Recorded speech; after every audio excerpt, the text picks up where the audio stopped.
El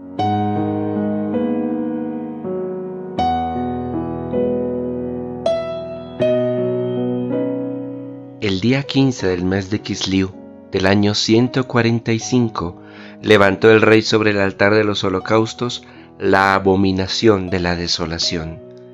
También construyeron altares en las ciudades de alrededor de Judá.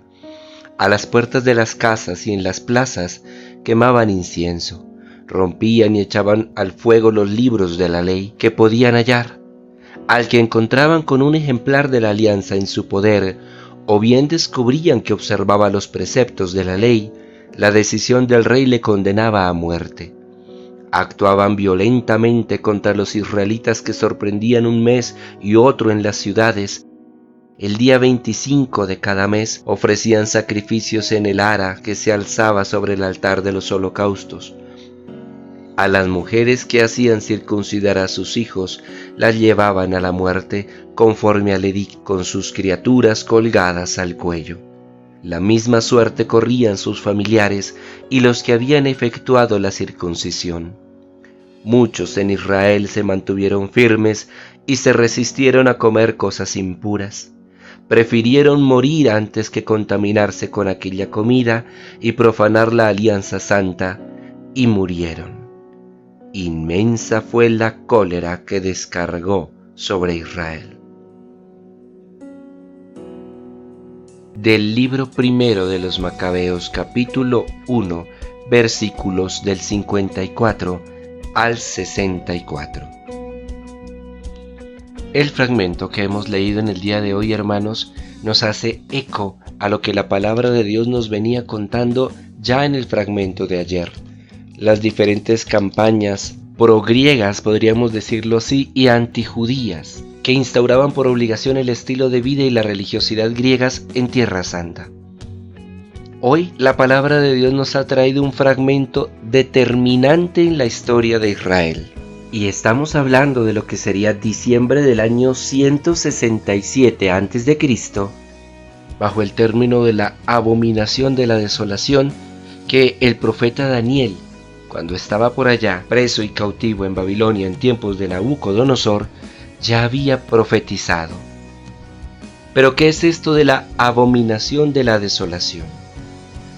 Los griegos, sobre el altar en el que se celebraban los holocaustos y sacrificios a Jehová Dios, el Dios creador de todo cuanto existe, aquel que se reveló a Abraham como el Dios único que les llamaba como pueblo, sobre ese mismo altar se levantó una estatua a Zeus.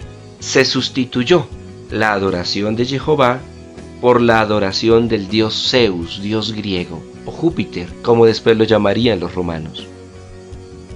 Para el pueblo de Israel, ver la estatua de un ídolo levantada sobre el mismo altar era la mayor de las abominaciones, la más terrible de las humillaciones y de las afrentas. Y a esta estatua se le ofrecerían sacrificios de animales impuros, incluso de cerdos, que son animales que siempre han sido, según la cultura y la tradición israelita, despreciables para alimentarse y para ofrecer como sacrificio. ¿Qué nos ha narrado el resto del fragmento del día de hoy?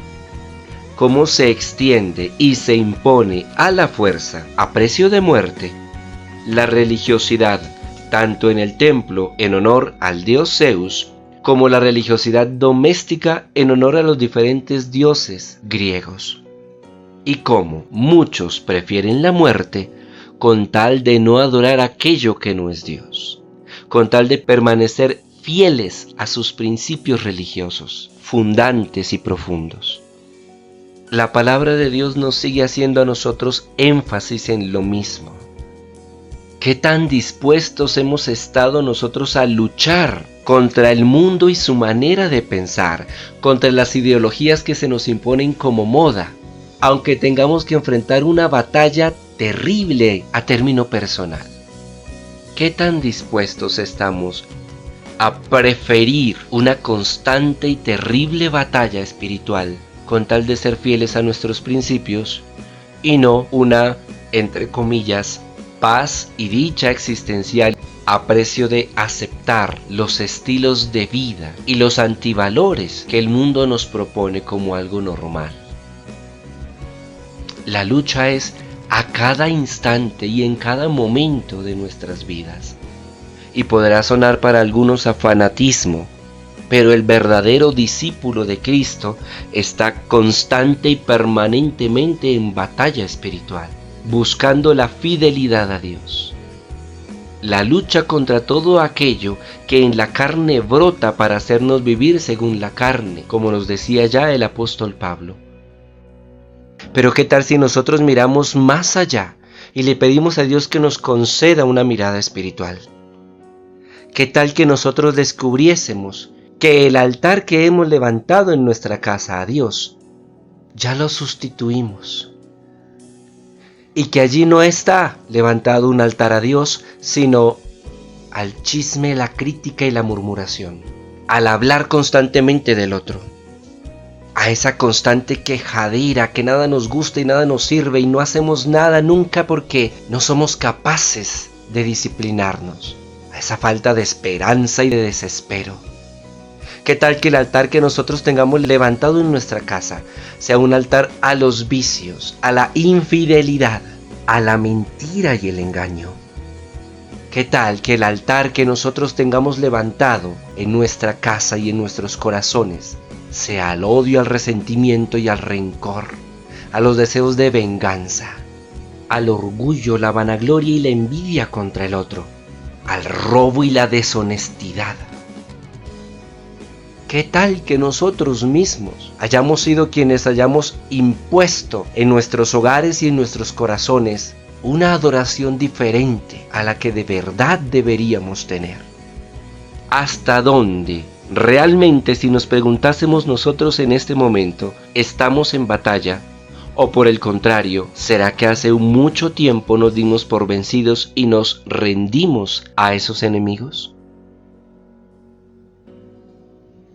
Que el gloriosísimo nombre de Cristo sea pronunciado sobre todos nosotros. Amén.